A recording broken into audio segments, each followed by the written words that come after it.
Ayo berinvestasi akhirat, bangun rumahmu di surganya. Sempurnakanlah ibadah Anda dengan beramal jariah yang pahalanya tidak terputus hingga akhir kiamat.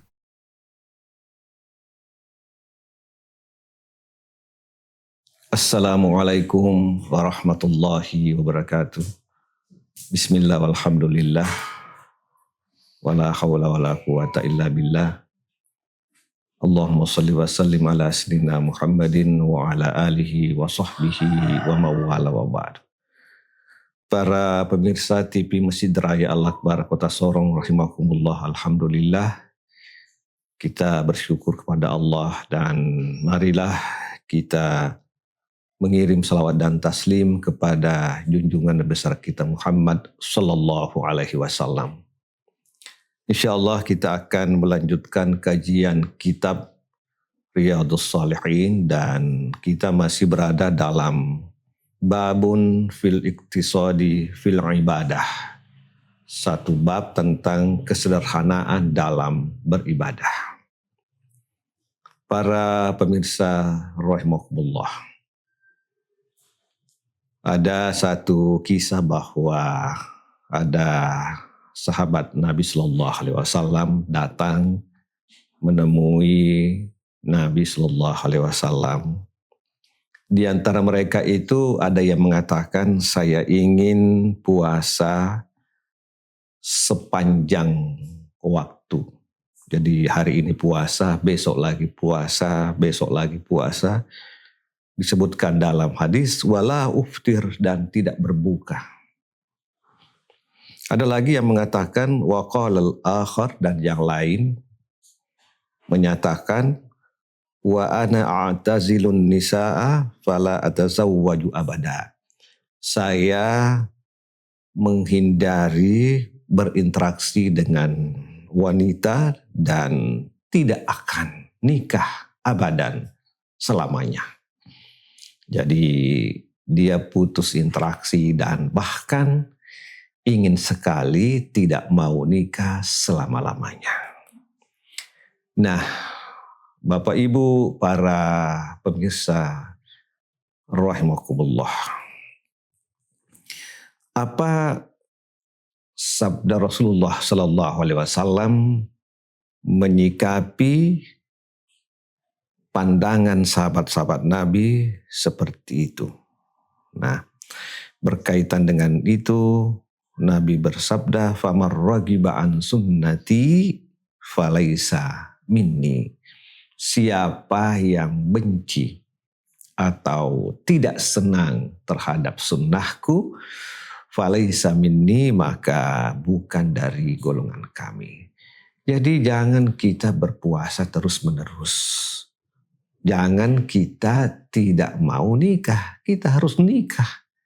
Kita harus ada kemauan untuk menikah. Ya, jodoh itu tidak tahu. Ya, tetapi keinginan, kalau ditanya mau nikah, ya mau. Yang bilang saya tidak mau nikah. Nah, mengapa ini? Karena salah satu tujuan syariat Islam atau tujuan beragama itu ada yang disebut dengan hifdun nasl, memelihara keturunan. Nah, jadi keturunan itu dipelihara. Keinginan untuk berketurunan itu dipelihara oleh agama, dalam arti dipelihara supaya jangan hilang. Kalau orang nggak mau nikah, siapa lagi anak cucu kita? Siapa lagi yang menjadi penerus perjuangan kita? Hibdun nasl, memelihara keturunan. Makanya ada yang disebut dengan ibadah. Ibadah apa? Ibadah nikah. Kalau orang nikah itu adalah ibadah. Ibadah kepada Allah Subhanahu wa Ta'ala bentuknya lain dengan ibadah yang lain. Nah, jadi peliharalah itu. Peliharalah agama dengan nikah. Kita tidak bisa berketurunan kalau tidak nikah. Nah, suami istri. Sehingga kemudian sah secara syar'i plus juga secara negara. ada buku nikah gitu. Nah, itulah salah satu implikasinya. Mengapa kita harus nikah, dan itu adalah bagian ibadah. Lalu kemudian dirumuskanlah bahwa salah satu tujuan agama adalah hifdun nasl, memelihara keturunan. Tidak ada jalan lain kecuali kita harus melaksanakan ibadah nikah atau ibadah pernikahan. Nah, jadi Bapak Ibu para pemirsa rahimakumullah, kita harus sederhana. Sederhana itu artinya apa? Artinya tidak ke kanan, tidak ke kiri. Kita harus menyeimbangkan penggunaan waktu. Waktu manusia itu 24 jam. Kita harus atur. Nah, kita dalam tujuan beragama selain memelihara keturunan, ada juga yang disebut dengan hifdul mal, memelihara harta. Bagaimana kita ini mencari harta? Bagaimana ada keinginan mencari harta, dan harta yang kita cari itu adalah harta yang halal. Bagaimana kita bisa mengeluarkan zakat? Nah, kalau kemudian tidak berhasil dalam usaha kita, itu persoalannya, itu hak Allah Subhanahu wa Ta'ala. Tetapi kemauan, keinginan, kekuatan, dan kesempatan itu ada pada wilayah hamba Allah Subhanahu wa Ta'ala. Jadi aturlah.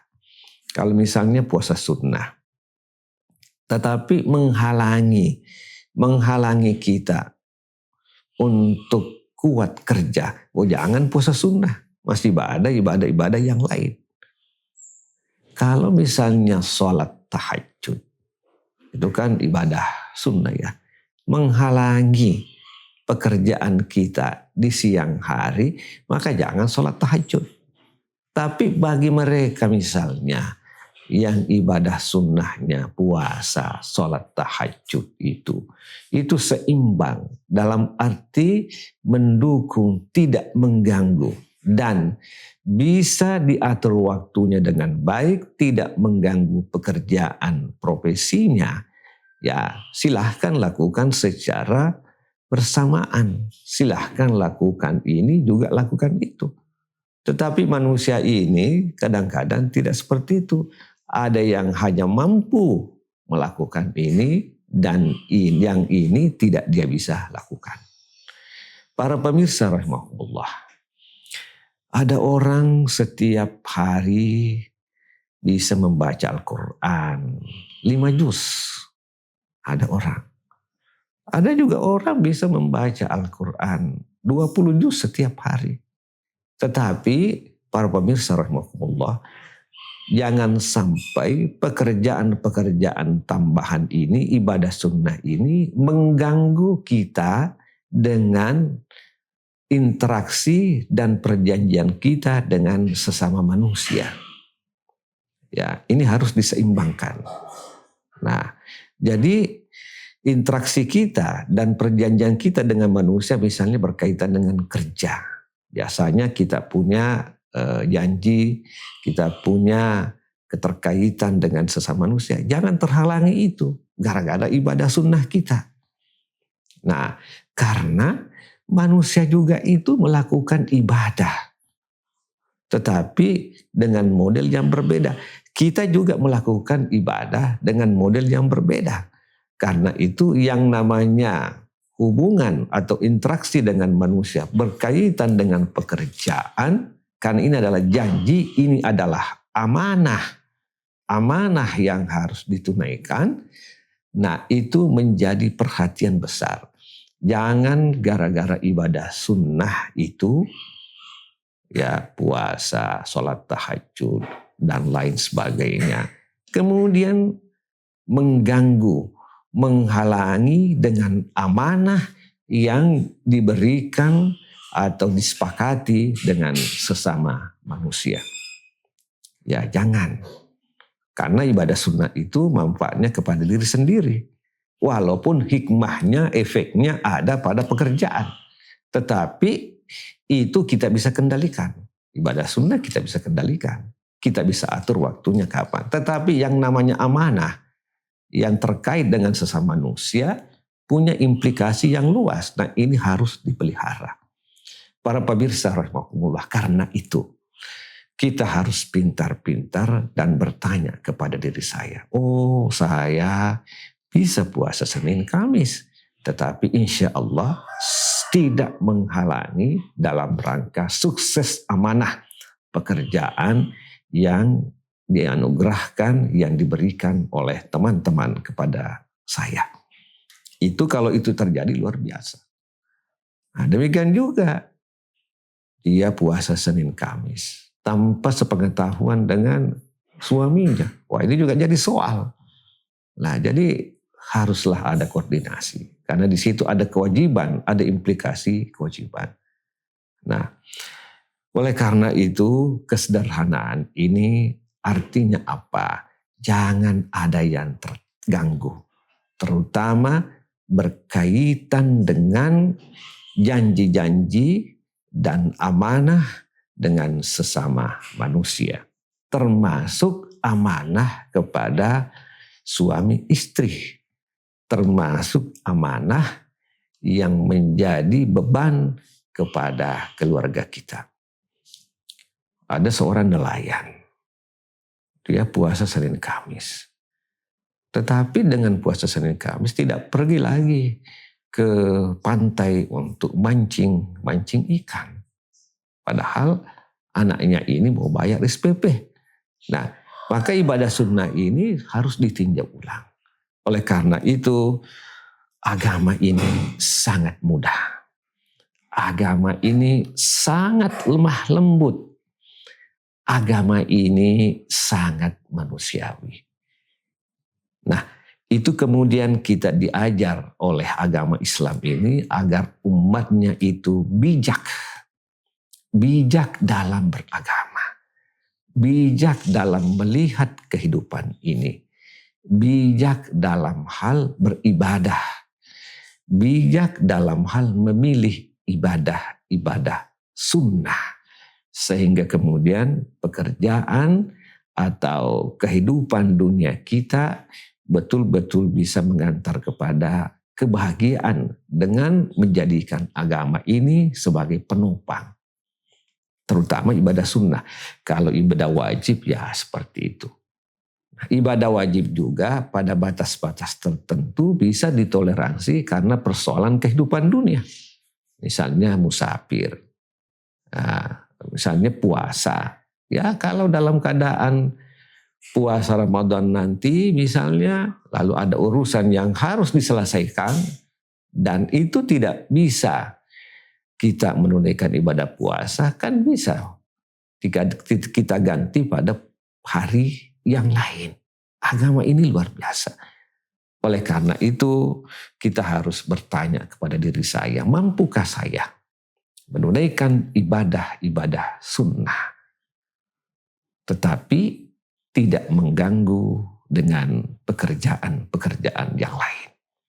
Faktanya, para pemirsa rahimakumullah, ada orang yang tidak bisa.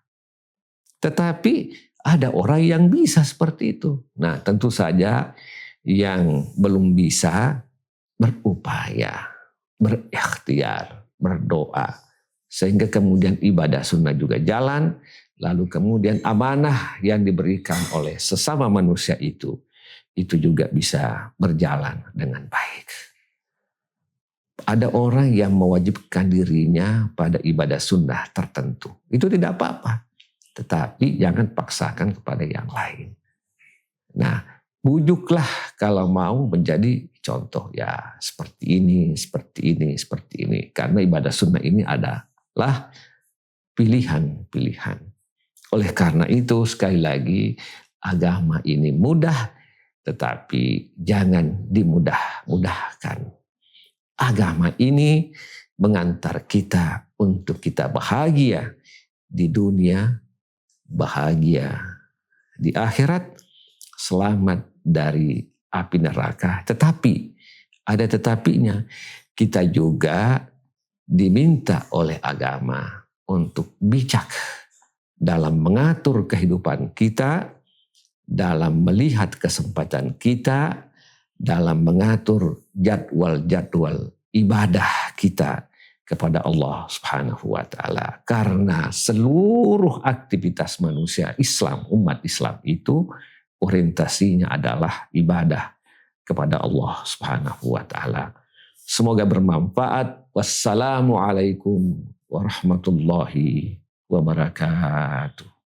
Ayo dukung media dakwah Masjid Agung Al-Akbar dengan ikut berdonasi pengadaan alat multimedia dan operasional dakwah. Usia boleh terputus, pahala jariah mengalir terus.